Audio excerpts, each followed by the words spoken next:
Hello dear students, welcome to Command All Technical Guruji. Myself Ashutosh sir, lecturer government polytechnic Sheohar, और मैं यहाँ आप लोगों को पढ़ाने जा रहा हूँ यूनिट टू पढ़ाने जा रहा हूँ। जो सब्जेक्ट है आपका आरसीसी है, रेनफोर्स सीमेंट कंक्रीट। ओके, हमारा टॉपिक है यूनिट 2 में हमारा जो टॉपिक है limit state method. Okay, civil branch के लिए है, सब्जेक्ट कोड दिया गया है। तो यूनिट 2 में इसको दो भाग में डिवाइड किया, 2.1 और 2.2। तो इसके मैं 2 लेक्चर बनाऊंगा। दूसरा लेक्चर का आपका डिस्क्रिप्शन में दिया हुआ रहेगा। ओके, तो मैं दोनों ही बताने जा रहा हूं। तो फर्स्ट ऑफ ऑल मैं 2.1 आपको यहाँ डिस्कशन कर रहा हूँ, फिर 2.2 भी डिस्कशन करूंगा, दोनों चीज कवर करूंगा। तो देखिए 2.1 में है, मैं बता रहा हूँ क्या। सबसे पहले डेफिनेशन यानी लिमिट स्टेट का डेफिनेशन हम लोग डिस्कशन करेंगे यहाँ। इसके बाद लिमिट स्टेट्स का टाइप्स कितने, मतलब जो भी है कितने टाइप्स है वो डिस्कशन करेंगे। इसके बाद पार्शियल सेफ्टी फैक्टर डिस्कशन करेंगे। For materials strength and characteristic strength and characteristic loads. Next इसके बाद है डिजाइन लोड है, एंड नेक्स्ट है लोडिंग एज पर IS 875। तो ये सब हम लोग इस लेक्चर में डिस्कशन करने वाले हैं। तो सबसे पहले हम लोग शुरू करते हैं। जैसे वहां दिया है कि डेफिनेशन के लिए, तो ऐसा है कि डेफिनेशन डायरेक्ट अगर मैं लिमिट स्टेट का बताऊंगा तो आपको समझ में नहीं आया कि लिमिट स्टेट है क्या। ठीक है, सिलेबस वाले को तो लिखना होता है, ठीक है, हालांकि सही है अपने जगह पे, गलत नहीं है। तो उनको लिखना होता है कि आपने, ठीक है, कि लिमिट स्टेट पढ़ने हैं, लेकिन हमें समझानी होती है डिटेल में, बेसिक से पहुंचना होता है, उस टॉपिक पॉइंट पर पहुंचने हैं। तो इसलिए हम लोग शुरू करते हैं। जब सबसे पहले हमारी शुरुआत यहां से होती है, तो हम लोग देखते हैं डिफरेंस बिटवीन, ये क्वेश्चन सॉल्व करें खुद पता चल जाएगा। Difference between analysis and design. कहने का मतलब है एनालिसिस और डिजाइन में डिफरेंस क्या है। ठीक है, एनालिसिस वर्ड आप पहले भी सुन चुके हैं। एनालिसिस का मतलब होता है विश्लेषण, हिंदी में होते हैं विश्लेषण, और विश्लेषण का मतलब होता है जानकारियों के बीच जानकारी के बीच जानकारियों को ढूंढना। मतलब जो भी इंफॉर्मेशन आपके पास है और भी आप इंफॉर्मेशन ढूंढते हैं और भी इंफॉर्मेशन आप कलेक्ट करते हैं, उसको हम लोग बोलते हैं एनालिसिस बोलते हैं। ठीक है, तो हम इसको स्ट्रक्चर के पॉइंट ऑफ व्यू से मैं आपको एक्सप्लेन कर रहा हूं। जैसे मान लेते हैं ये बीम हमारे पास है, ठीक है, ये बीम है, ये है, इस पे लोड आपका यूडीएल लग रहा है, ये आपका सिंपली सपोर्टेड बीम है। तो ऐसा है कि ये लोड एक्ट कर रहा है। इसके बाद क्या होगा, यहाँ डिफ्लेक्शन कुछ इस तरह से हो रहा होगा। तब इसमें हम कहेंगे, ऐसे ये स्ट्रक्चर दे दिया और मैं आपको क्वेश्चन दे दिया कि आपको इसका एनालिसिस करके बताना है। एनालिसिस करने का मतलब ये हो गया, एनालिसिस करने का मतलब हो गया कि यहाँ आपको क्या है, यहाँ एक्सटर्नल, देखिए यहाँ एनालिसिस करने का मतलब क्या लिखा, डेफिनेशन लिखा है, analysis means to find out external reactions. External, तो एक्सटर्नल रिएक्शंस, ये हमारे एक्सटर्नल रिएक्शंस है, RAY है, ये हो जाएगा RAX हो जाएगा। ये हमारे एक्सटर्नल रिएक्शंस है, RBY हो जाएगा, और ये हमारा RBX हो जाएगा। मीन्स ये सब पता करना, मतलब इस सब का हमें पता नहीं है, सिर्फ हमको ये लोडिंग पता है, गिवन दिया हुआ है।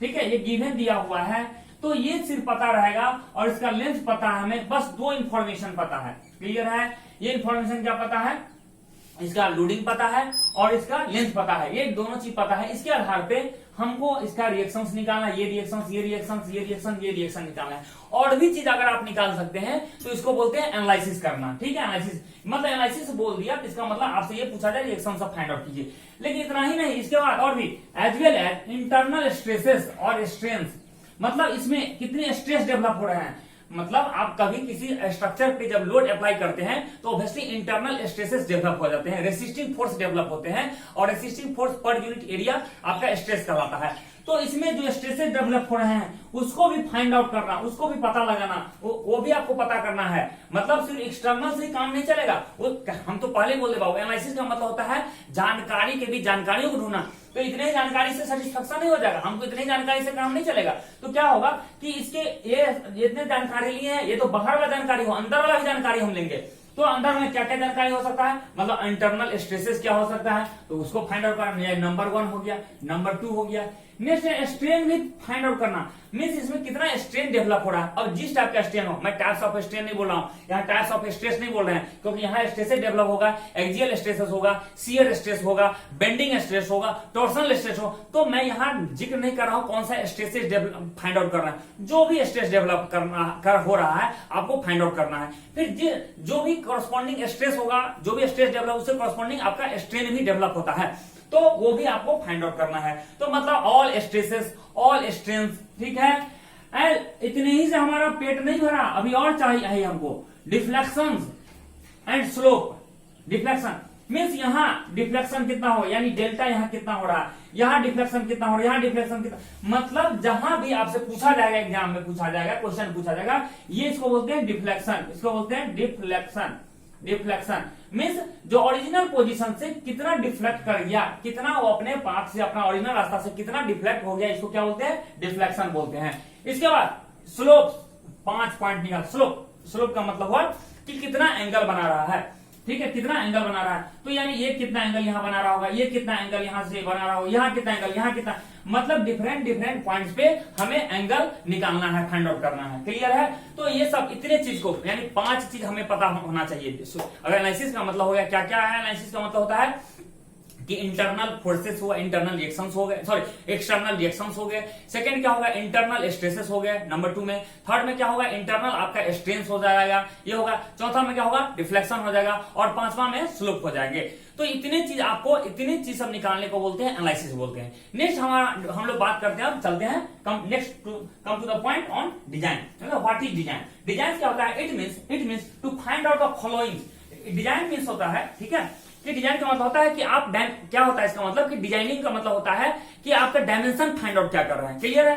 तो मतलब कहना चाह रहे हैं क्या, ध्यान दिए, डायमेंशंस ऑफ द स्ट्रक्चर्स, मतलब जो भी स्ट्रक्चर्स को डिजाइन करने के लिए आपको पूछा जाएगा, आपको जो भी मान के चलते हैं, मानते हैं कि हम कह रहा है, क्वेश्चन दिया है कि आप बीम का डिजाइन करें, तो इसका मतलब क्या है, इसका मतलब वो क्या करना चाहता है, इसका मतलब इसका ब्रेथ बता दीजिए, इसका मतलब इसका डेप्थ बता दीजिए, इसका डेप्थ बता दीजिए, इसके बाद ये टोटल डेप्थ बता दीजिए, ठीक है। तो ये सबको, ये इसके दो मतलब डिजाइन जो होता है 2 पोर्शन में होता है, 2 टर्म में होता है। एक आपका डायमेंशन के लिए होता है, डायमेंशन ऑफ कंक्रीट या स्ट्रक्चर के लिए, और दूसरा dimension and spacing of reinforcement, dimension and spacing of reinforcement.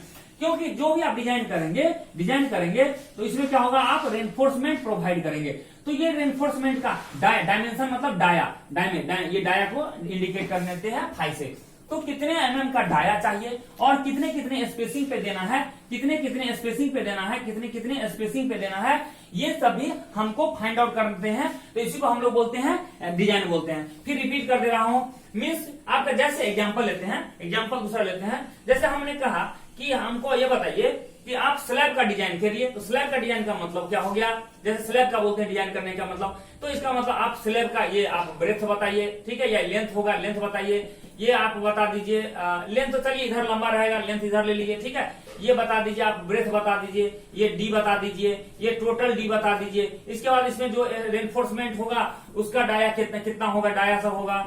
इसके बाद ये आपका इसके बाद आपका उससे ऊपर रहेगा, 2 टाइप का रेनफोर्समेंट प्रोवाइड करते हैं, मीन्स इसका डाया बता दीजिए, इसका डाया बता दीजिए, इसका स्पेसिंग बता दीजिए, ठीक है, इसका स्पेसिंग बता दीजिए। तो ये सबको फाइंड आउट करते हैं, तो हम लोग बोलते हैं, यानी डायमेंशन ए डी और बी ये हो गया, और रेनफोर्समेंट इसके लिए हो। तो सिमिलर उसी तरह से अगर हम कहते हैं कि कॉलम का डिजाइन कीजिए, तो कॉलम का डिजाइन करने का मतलब हो गया कि यहाँ जो रेनफोर्समेंट सब जो प्रोवाइड कर रहे हैं वो कितने mm का दे रहे हैं और इसका डायमेंशन क्या है, ठीक है। तो इस तरह से हमने इस लेक्चर में यहाँ हम लोग समझ रहे हैं डिजाइन एनालिसिस। इसके बाद हम लोग नेक्स्ट वीडियो में मिलते हैं। इसके बाद जो नेक्स्ट टॉपिक हम लोग डिस्कशन करेंगे, नेक्स्ट टॉपिक मिलेंगे। लेकिन ये है कि आपको इसका नेक्स्ट वीडियो के लिए आपने डिस्क्रिप्शन में देख लीजिएगा, नेक्स्ट वीडियो का लिंक आपको प्रोवाइड किया रहेगा। लेकिन आप इस वीडियो को छोड़ने से पहले, मतलब दूसरे वीडियो से जाने से पहले आप इस पे लाइक एंड कमेंट करेंगे, ठीक है। Thank you.